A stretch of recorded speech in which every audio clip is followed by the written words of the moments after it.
Hello, welcome to the Villages, Florida, and happy Halloween to the real estate industry.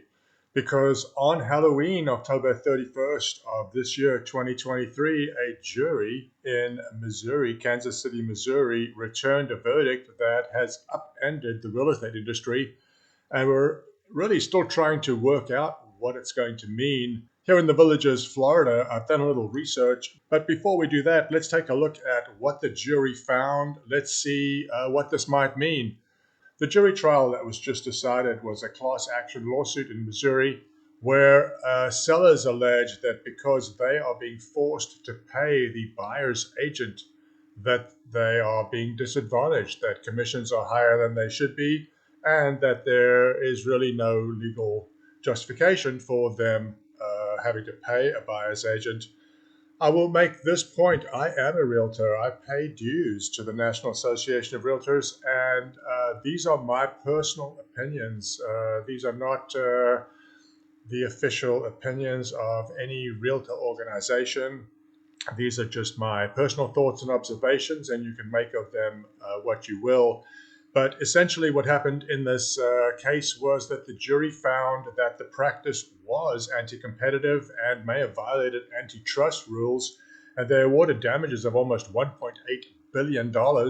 Keep in mind that in an antitrust case, a judge can triple damages, so we could be looking at who knows how many billions of dollars facing the National Association of Realtors and facing the large national real estate brokerage companies because they are being sued in addition to the National Association of Realtors. What is this going to mean? The first thing to look at is what does the selling agent do and what does the buying agent do traditionally? Well, the selling agent has to research comps for the home, comparable sales, has to determine what a reasonable price to market the home at would be. Often there's a lot of additional work done by the listing agent, purchasing brochures, printing materials. Not only that, there's the time spent in holding open houses, the time spent responding to inquiries, the time spent entering information into MLS. There is a myriad of activity that the selling agent has to do. And one would then ask, what does the buyer's agent do? I mean, these days people find a lot of information on available properties online themselves. Is a buyer's agent as necessary as before? Well, let's take a look at what a buying agent does. Ideally, their services go far beyond finding properties that would interest you. They would be aware of what an appropriate price might be for that property. They would arrange for you to see the property. They would help you to arrange inspections. They, most importantly, would help you to write an offer and negotiate with the seller's agent if the transaction gets to that point. Now, arguments are made, for example, that there are other industries where buyers don't have an agent representing them. For example, if you go in to buy a car and you sit down with the seller's agent, if you will, the finance officer in the car dealership, they're going to make you an offer and you might end up paying ridiculous amounts of interest. I'm not saying this is the case. I'm just saying that without anybody there to protect your interests, you are at the mercy of the opposing team, which is what will be the case if buyers enter into negotiations with sellers directly.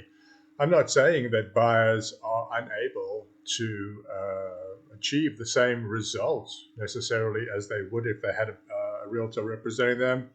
But I know that many buyers don't feel confident in all the ins and outs and potential pitfalls that face buyers in areas around the country. And Florida has its own set of unique examples. But around the country, the argument is that buyers have benefited from the use of agents and that the system has worked well for many years.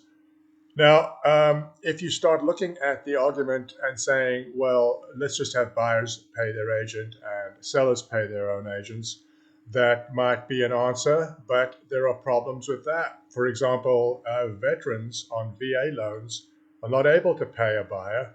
As a matter of fact, they're limited to a 1% fee for underwriting, originating, processing. They are, and this is considered a protection for them. Now, what would they do? Would they have to come out of pocket an additional 3% or 2% to pay an agent to represent them? Is it worth having an agent represent you? You're negotiating what potentially could be the largest single transaction of your life. Do you want an agent? Do you want an attorney?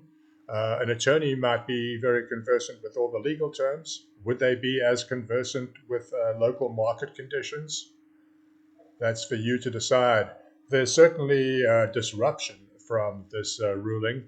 I did some research on what was in effect in the villages to see if we're seeing any changes since listing agents theoretically no longer have to offer the buying broker any commission whatsoever. Currently, in the villages, there were 45 listings over the last 7 days.